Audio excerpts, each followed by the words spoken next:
everyone, welcome back to another video. So today we'll be looking at One UI features. So absolutely fantastic user interface from Samsung. So they are giving you more features, more polished versions, and actually useful in a lot of sense. And recently they have given like moods and routines which have been amazing. We'll go through that as well. So how you have to set your routines or moods, so you can easily customize them according to your preference. So as you can see here, we have a phone running software One UI version 5.1 and it's running Android version 13, meaning even though you have Android version 13, 14, 15, so this should work regardless of the version. So I've been making these kind of videos for a very long time. If you are new here, don't forget to click on that subscribe button. Also like this video and share it with your friends as well. So the first setting that we'll be looking here is inside the gallery. So let's open the gallery, tap on three stripes, then go to settings here, scroll all the way down, and here you will see about gallery. So let's go to about gallery. You can swipe down like this gallery here and then keep tapping on it until the Galaxy Labs shows here.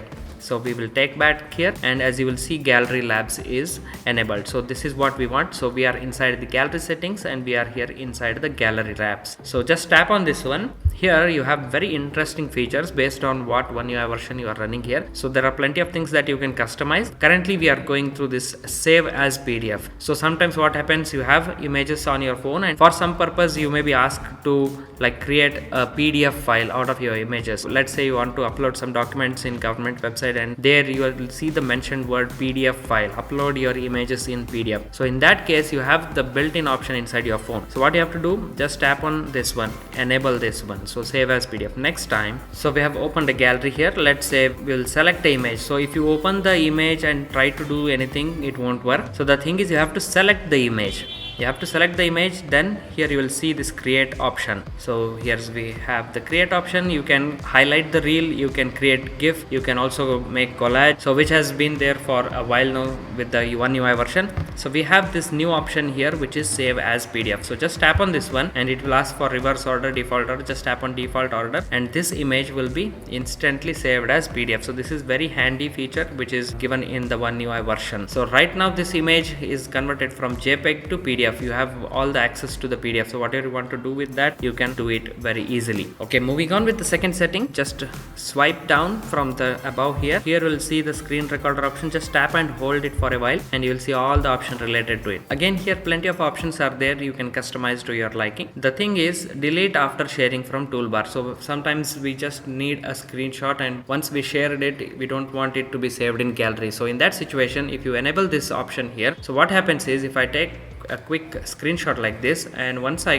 go here and share the image, so what happens is basically after sharing the image, the screenshot will be automatically deleted from gallery. So it won't be saved in gallery, it will be forwarded to whomsoever you have forwarded. So that is how convenient they have given this option here. And you can also disable the toolbar. So whenever you have taken the screenshot, you won't see the toolbar, it's instantly saved in the gallery. You can keep that option as well, and you can even hide the status and navigation bar, which is really cool here, because this thing and this navigation bar is not required when you take the screenshot. Only the content is what is required. So that is why you can enable this one as well, so that the other information like tiny icons, battery percentage of charging, all these things will not be shared or will not be saved in the gallery. So that is again a really good thing that they have given here. Just before moving on to the next setting, one more thing wanted to say. Whenever you use the screen recorder, you have the video quality here. Suppose you have less space, still want to record the screen, then you can change your resolution to like medium 720 pixels. So that will be also helpful. And even you can change your selfie video size, so you can change it to large or small based on your preference again.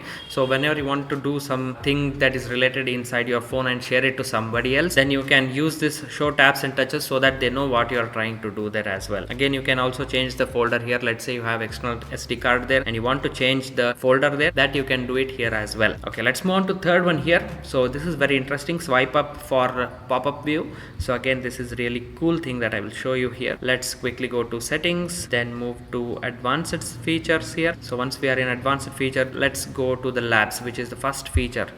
Okay, this is the first setting here. So inside lab you have swipe for pop-up view. This is really nice here. So just swiping like this will give you this split screen view. Okay, you can manage this split screen, like how much app you want it to take the size. Again, if I open the Chrome browser here, I can browse it everywhere. Basically it's a split screen here. If I just tap on this one, you can do this favorite and customize and keep it in the shortcut key, and you have all the other options there. You can make it a pop-up screen, like appear on top of the app. You can also like decrease or increase the size. Again, this is very flexible and works really well as well. Again, swipe for pop-up, if you just tap on this one, it will show you what it is exactly. Let's say I've been working on this and instantly I remember there is something that I have to see, let's say WhatsApp message or something. I can just swipe from the corner here, and there you go. This is the pop-up view. I can move it anywhere else. I can like keep it as an icon, side pop-up icon, so I can bring that whenever it's required. So again, I can scroll through, I can browse and do anything. I can also even instantly bring this pop-up window as well, so I can open multiple windows. So this is really cool here. Like based on your preference, you can easily work with a lot of apps without any hiccups. So this is, I think, a game changer like setting that's available on the One UI. Of course, other phones also give you these options, but again, with the Samsung One UI, it's very customized, very smooth, very polished. So you can instantly make it to split screen app. So again, there is this app.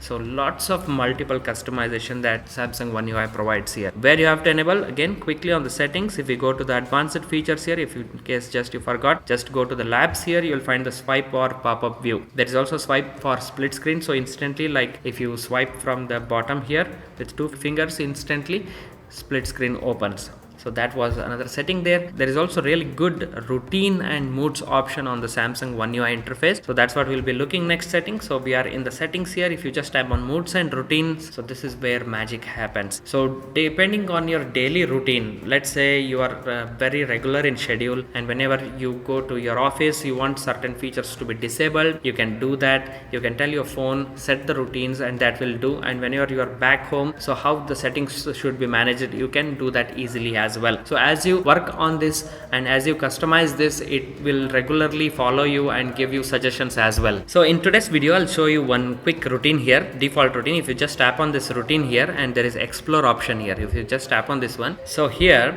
if you go down, there is plenty of routines that you can set. Actually, you can go through every one of these and customize whenever you have some time. Just spare some time on these routines, you'll be very happy with how this thing works. So here, if you tap on battery here, you'll see get notified when fully charged. So once it is charged fully 100%, or let's say you can customize, again you can keep it to 70, 75, whatever you want, you can keep that. So this is like setting a condition. So if battery level is equal to or above 100%, then what to do? Then edge lighting effect once, so I've kept it to none, vibrate once, or you can use it to read this notification aloud, which means once it is charged to 100%, it will read out loud that it is charged, and you can even keep what to read it as well. The settings has been kept by default. You can easily tap on edit, then customize. So you can keep the edge lighting effect. Let's say I'll keep this one. So once it is 100% charged, the edge lighting will pop up here. Let's say I've kept it on desk and you're working there. Once it's 100%, you'll see that edge lighting pop up. So that's where your eyes will go and you'll understand, okay, it's 100% charged down. There is also always on display. We don't want that. We want this show custom notification. So it will read out loud, battery fully charged, unplug your charger. So this is what it will read. We'll customize this one. So we'll write it as I am fully charged, meaning it will read out loud when it is 100% charged. So once you have done that, just tap on save. Once the battery is charged 100%, it will read out loud saying I am fully charged. So get the best media experience. Again here with the media experience, you can use the music playlist. Let's say suppose you are using Spotify and you have the playlists there. If you just open the Spotify, it will automatically start playing the playlist. So that is how you can set the routine. You can also set it schedule it to some time. Let's say going to gym in the morning, let's say 7 o'clock. So 7 o'clock automatically it opens the music app and then starts playing the playlists of Spotify. So this is how you can change the routine and use it for your daily routines. So this is really cool here. There are plenty of options. I'll make a separate video if you want. So these were just some of the settings that I've showed today. Hope you liked it. If it was informative, hit that like button. Also share it with your friends. If you have got any questions, don't forget to leave that in the comment section down below. And if you're new here, don't forget to click on that subscribe button. I will see you in the next one. Until then, take care everyone. Bye bye.